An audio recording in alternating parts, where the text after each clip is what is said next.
അടിമാലിയിൽ മണ്ണിടിച്ചിലിൽ മരിച്ച നെടുമ്പിള്ളിക്കുടി ബിജുവിന്റെ സംസ്കാര ചടങ്ങുകൾ പൂർത്തിയായി. കാലിന് ഗുരുതരമായി പരിക്കേറ്റ ബിജുവിന്റെ ഭാര്യ സന്ധ്യ കൊച്ചിയിലെ സ്വകാര്യ ആശുപത്രിയിൽ ചികിത്സയിലാണ്. മണ്ണിടിച്ചിൽ ഭീഷണി നിലനിൽക്കുന്നതിനാൽ അപകടമുണ്ടായ ലക്ഷം വീട് ഉന്നതിയിലെ 22 കുടുംബങ്ങളെ മാറ്റിപ്പാർപ്പിച്ചു.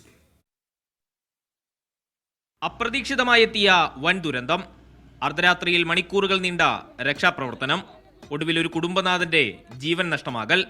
ഒറ്റ രാത്രി കൊണ്ട് അടിമാലിയിലുണ്ടായത് ഹൃദയം നുറുങ്ങുന്ന കാഴ്ചകളാണ്.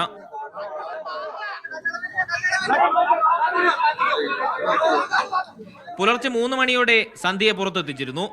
4 മണിയോടെ ബിജുവിന്റെ മൃതദേഹം പുറത്തെടുത്തു. നേരം പുലർന്നപ്പോഴേക്കുമാണ് ദുരന്തത്തിന്റെ വ്യാപ്തി ദൃശ്യമാകുന്നത്. 6 വീടുകൾ മണ്ണിനടിയിലായി. 10 വീടുകൾ പൂർണ്ണമായും തകർന്നു.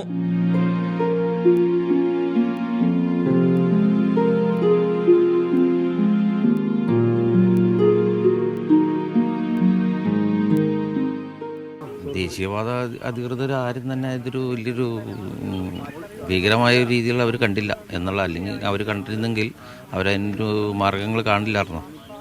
അവർ ശാസ്ത്രീയമല്ലാത്ത രീതിയിൽ മണ്ണെടുത്തുകൊണ്ടാണ് മണ്ണിടിയാണ്ട സാഹചര്യമുണ്ട്. നമ്മൾ ഒരു 3 ദിവസമായിട്ട് ഇതിന് പുറകെ തന്നെ വിള്ളൽ വീഴുന്നുണ്ടെന്നും ഈ മണ്ണിടിയുന്നുണ്ടെന്നൊക്കെ പറഞ്ഞ് പുറകെ തന്നെ നിൽക്കുന്നുണ്ടായിരുന്നു. പക്ഷേ അവരൊരു നടപടി അതിനകത്ത് എടുത്തില്ല. ദുരന്തത്തിൽ മരണപ്പെട്ട ബിജുവിന്റെ സംസ്കാര ചടങ്ങിലെ കാഴ്ചകൾ വൈകാരികമായിരുന്നു. സദാശിവം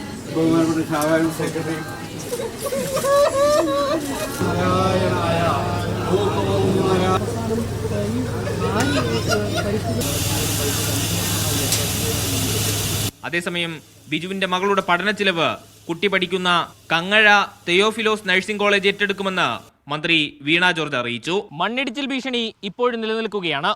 ശക്തമായൊരു മഴ പെയ്താൽ അടിമാലിയിൽ കൂടുതൽ അപകടങ്ങൾ ഉണ്ടായേക്കും. ലക്ഷം വീട് ഉന്നതിയിലെ മണ്ണിടിച്ചിൽ ദുരന്തത്തിൽ പുനരധിവാസത്തോടൊപ്പം ജാഗ്രതയ്ക്കും പ്രാധാന്യം കൊടുക്കേണ്ടതുണ്ട്. ജിബിൻ തോമസിനും അജിനുമൊപ്പം മുഹമ്മദ് ആഷിഖ്, മീഡിയ 1, ഇടുക്കി.